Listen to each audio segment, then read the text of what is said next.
લાંબો સમય સુધી પૂરણને કઢાઈમાં સતત હલાવવાની અને વણવાની ઝંઝટ અને સમયના અભાવથી પૂરણપૂરી બનાવવાનું ટાળી દો છો? તો આજે આપણે તુવેર દાળનું પૂરણ ગેસ પર નહીં પણ માઇક્રોવેવમાં માત્ર થોડી જ મિનિટોમાં બનાવશું, એ પણ ખાંડ વગર, અને સાથે જ વણવાની ઝંઝટ વગર એકદમ ઝટપટ બની જાય એવી ક્યુટ અને ટેસ્ટી મિની પૂરણપૂરી બનાવીએ. ગમે એટલા મહેમાનો હોય તો પણ ઝડપથી વણ્યા વગર પૂરણપૂરી બનાવી શકાય. વણીને કઈ રીતે પૂરણપૂરી બનાવી શકાય એ પણ આ વિડીયોમાં જોઈએ.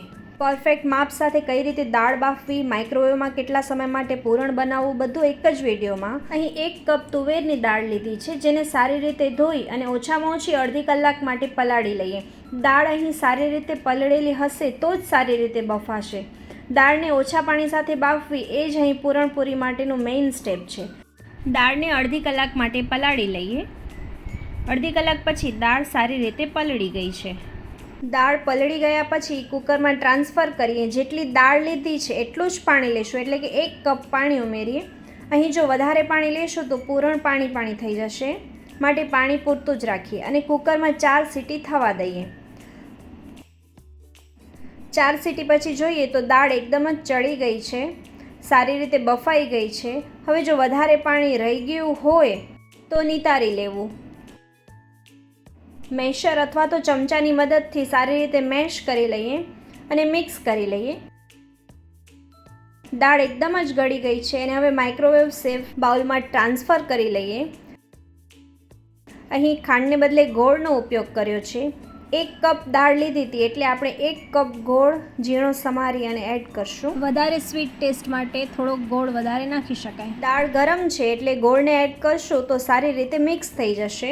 દાળની ગરમીથી ગોળ ઓગળી જશે અને જો ગઠ્ઠા રહી ગયા હોય તો એ માઇક્રોવેવમાં પીગળી જશે. અને ચમચામાંથી પણ દાળને પૂરી રીતે કાઢી લઈએ જેથી પાછળથી કાચી ન રહી જાય. હવે બાઉલને માઇક્રોવેવમાં મૂકી 100 માઇક્રો લેવલ પર પહેલાં 3 મિનિટ માટે આપણે માઇક્રો કરી લઈએ. 3 મિનિટ પછી દાળને સારી રીતે મિક્સ કરી લઈએ. કોઈ પણ ગઠ્ઠા હોય તો એને ચમચાની મદદથી તોડી લઈએ. હવે આપણે આ દાળને માઇક્રોવેવમાં 2 મિનિટ માટે ફરીથી માઇક્રો કરશું. 2 મિનિટ પછી આપણે જોઈએ તો દાળ છે એ થોડીક ઘટ્ટ થઈ ગઈ છે. અહીં દાળને સારી રીતે મિક્સ કરી લઈએ.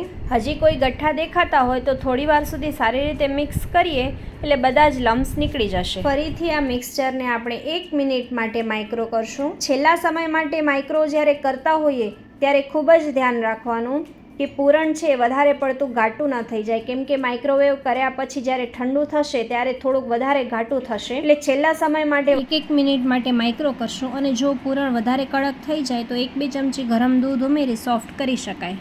1 મિનિટ પછી જોઈએ તો દાળ થોડી ઘટ્ટ થઈ ગઈ છે. હવે આ સ્ટેજ ઉપર ચેક કરીએ તો ચમચો ઊભો રહેતો નથી. કિનારી પરથી બધી જ દાળને સારી રીતે લઈ અને મિક્સ કરી લઈશું. અડધી ચમચી એલચી પાવડર અને 1 ચપટી જેટલું જાયફળ પાવડર એડ કરી દઈએ સ્વાદ પ્રમાણે અને સારી રીતે મિક્સ કરી લઈએ. ફરીથી 1 મિનિટ માટે માઇક્રો કરી લઈએ. હવે 1 મિનિટ માટે માઇક્રો કર્યા પછી જોઈએ તો પૂરણ તૈયાર થઈ ગયું છે. હવે એ જાણવાની 2 રીત છે. પહેલી, પૂરણ બાઉલની કિનારીમાંથી છૂટું પડી જશે. અને બીજું કે મિક્સ કરી અને ચમચો આ રીતે ઊભો રાખશું તો ચમચો ઊભો રહી જશે. અત્યારે આ પૂરણ ગરમ છે, જેમ જેમ ઠંડુ થતું જશે એમ થોડુંક વધારે ઘટ્ટ થતું જશે. એટલે પૂરી 7 મિનિટ પછી આપણું પૂરણ રેડી છે. પૂરણમાં 1 ચમચી ઘી ઉમેરી મિક્સ કરી લઈએ. પૂરણમાં ઘી ઉમેરવાથી પૂરણ લાંબો સમય સુધી સોફ્ટ અને સ્મૂધ રહે છે. સ્વાદ અને સુગંધ પણ સારા આવે છે અને પૂરણપૂરી વણતી વખતે સરખી રીતે ફેલાય છે અને રોટલી ફાટતી નથી. હવે પૂરણને ઠંડુ થવા દઈએ જેથી આપણે એના બોલ્સ બનાવી શકીએ.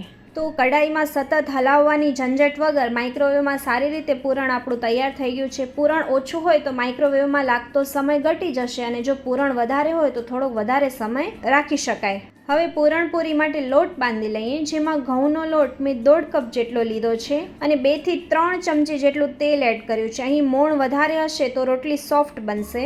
અને લોટને આપણે થોડોક ઢીલો રાખવાનો છે. વધારે પડતો ઢીલો નહીં પણ સોફ્ટ થાય એ રીતે લોટને બાંધશું જેથી રોટલી વણતી વખતે અથવા તો પ્રેસ કરતી વખતે ફાટી ના જાય.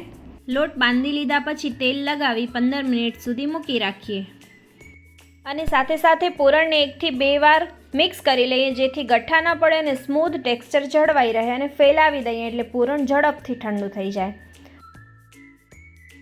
હવે હાથમાં તેલ અથવા તો ઘી લગાવી પૂરણના બોલ બનાવી લઈએ. કોઈ 1 ચમચીનું માપ રાખીએ એટલે બધા બોલ્સ એક જ સાઇઝના બને. અહીં 1 કપ તુવેર દાળનું પૂરણ બનાવ્યું છે એટલે એમાંથી 14 થી 15 નંગ જેટલી પૂરણપૂરી બનાવી શકાશે.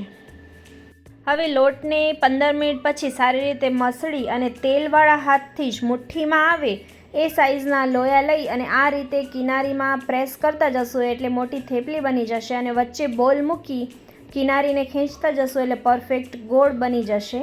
અને વધારાનો લોટ કાઢી લેશું એટલે વચ્ચે લોટનો પડ ના બને.